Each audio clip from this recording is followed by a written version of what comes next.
పిల్లలు మనం శతక మధురమైన పాఠ్యాంశంలో మొదట భాస్కర శతకం గురించి చెప్పుకున్నాం. తర్వాత రెండో పద్యంలో మనం శ్రీకాళహస్తీశ్వర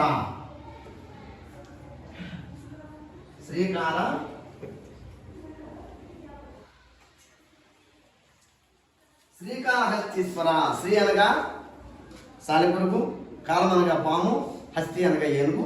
ఈ మూడు ముక్తి పొందినటువంటి కథను జోడిస్తూ ఈ మూడింటి పేరు మీదుగా శ్రీకాళహస్తీశ్వర అనే శతకాన్ని మనకి దూచిటి మహాకవి అందించారు. దూచిటి అనగా జడలు కలిగిన వాడు శివుడు అనే అర్థం కూడా వ్యుత్పత్తి అర్థం ఉంది. చూడండి.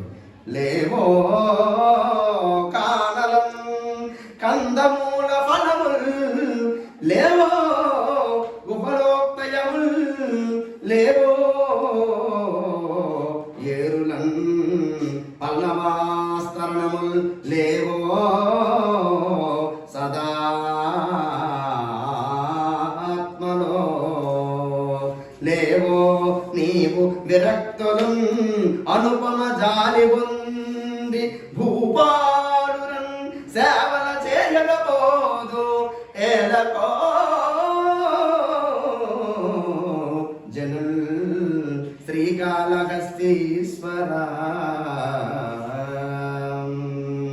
లేవో కానలం కందమూల ఫలముల్ లేవో గుహలోక్తజముల్ లేవో ఏరులం పల్లవాస్తరణముల్ లేవో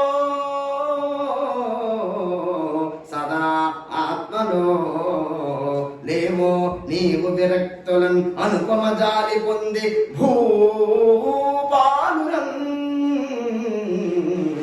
సేవల్ చేయకపోదురాలకో జనుల్ శ్రీ శ్రీ శ్రీ కాళహస్తీశ్వర.